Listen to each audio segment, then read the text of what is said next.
Hello అండి. ఈరోజు పాలకూరతో మంచి రెసిపీ అనమాట. ఇది చాలా టేస్టీగా ఉంటుంది. అలాగే పాలకూరలో చాలా పోషక విలువలు ఎక్కువ ఉన్నాయి. మనం ఫ్రెష్‌గా ఉన్నది తెచ్చుకోండి, మీరు మార్కెట్‌లో తెచ్చినా సరే. ఎప్పుడూ కూడా ఇదే కాదండి, ఆకుకూరలు ఏవైనా సరే ఫ్రెష్‌గా ఉన్నప్పుడే మనం తిన్న ఉపయోగం ఉంటుంది. అవన్నీ మనకి అందుతాయి పోషక విలువలన్నీ. చూసారా, ఇది ఈ పాలకూర అంతా శుభ్రంగా కడిగి పెట్టేసుకొని ఇప్పుడు స్టార్ట్ చేద్దాం. శనగపప్పు ఎంత కావాలో అంత తీసుకుని మీరు కడిగేసేసి ఒక గంట నానితే బాగుంటుందండి. ఏ శనగపప్పు అయినా సరే నానినప్పుడు దానిలో పోషక విలువలు పెరుగుతాయి.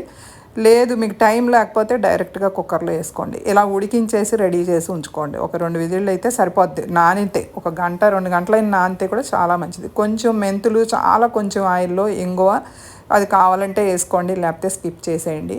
ఉల్లిపాయ ముక్కలు, సన్నగా తరిగిన ఉల్లిపాయ ముక్కలు ఇలా వేసేసి కొంచెంసేపు వేయించుకోండి. మీరు ఇంత టైం వేస్ట్ అనుకున్నప్పుడు పాలకూర, పప్పు అన్నీ కలిపేసేసి కుక్కర్లో పెట్టేసుకోండి. కొంచెం ఉల్లిపాయ వేగంగానే టమాటాలు, కొంచెం ఫ్రెష్గా ఉన్న కరివేపాకు, పచ్చిమిరపకాయలు ఈ కూరకు మంచి రుచిని పెంచుతాయి. ఇవన్నీ వేసేసి కొంచెం మగ్గనిచ్చేసి మూత పెట్టేస్తే కొంచెంసేపటికల్లా మగ్గిపోతాయి.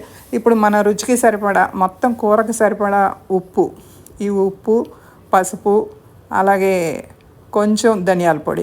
ఈ ధనియాల పొడి వల్ల మంచి రుచి, వాసన రెండు పెరుగుతాయి. మీకు వేసుకోండి. కారం, మీ రుచికి సరిపడా కారం, ఇవన్నీ వేసి సన్నసగ మీద ఫ్రై చేసుకోండి మాడిపోకుండా. ఎందుకంటే కారం నూనె బాగా తక్కువ వేసాం మనం, అందుకని సన్నసగ మీద వేయించుకోండి.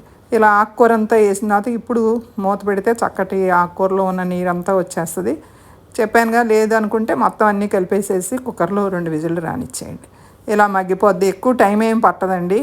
ఇలా మగ్గిన తర్వాత చింతపండు పేస్ట్ చిక్కగా పిండింది కానీ పలచదైనా సరే మీ ఇష్టం, పులుపుకు సరిపడా వేసేసుకొని మళ్ళీ కొంచెంసేపు ఆకంతా మెత్తబడే వరకు ఉంచేసుకోండి. చక్కగా అన్నీ దీనిలో వేసినవన్నీ టేస్టీగా ఉండేయనండి. ఈ పాలకూరలో మంచి విటమిన్స్ ఉన్నాయి, అలాగే ఈ శనగపప్పులో మంచి హై ప్రోటీను. ఈ రెండు కలయిక చాలా బాగుంటుంది, టేస్ట్ బాగుంటుంది. అలాగే చపాతీలోకి, రైస్లోకి అన్నీ కూడా అన్నిట్లోనూ బాగుంటుంది. ఇలా పప్పు అన్నీ వేసి కలిపేసేసి కొంచెం వాటర్, ఎందుకంటే ఇది శనగపప్పు తొందరగా చిక్కబడిపోద్దండి, కొంచెం వాటర్ పడుతుంది, మామూలుగా వేసుకోండి. ఇలా పప్పు ఆకు కలిసి చక్కగా ఉడికితే రెండు బాగుంటుంది, చాలా చక్కగా వస్తుంది. ఇప్పుడు మనం పోపుకు రెడీ చేసుకుందాం. ఈ పోపు అనేది ఇక్కడ చాలా ముఖ్యమైనది పప్పు కూరకి. నేనైతే నెయ్యి వేసుకున్నాను, మీరు ఏది కావాలంటే అది వేసుకోండి. వెల్లుల్లిపాయలు కొంచెం ఎక్కువ వేసుకుంటే బాగుంటుంది. చక్కగా గుమగుమలాడే ఈ పోపు వల్ల మన కూర అంతా టేస్ట్ వస్తుంది అన్నమాట. తేలిగ్గా మాత్రం పోపుని తీసేయొద్దండి, ఈ తాలింపు వల్ల మంచి రుచి వస్తుంది.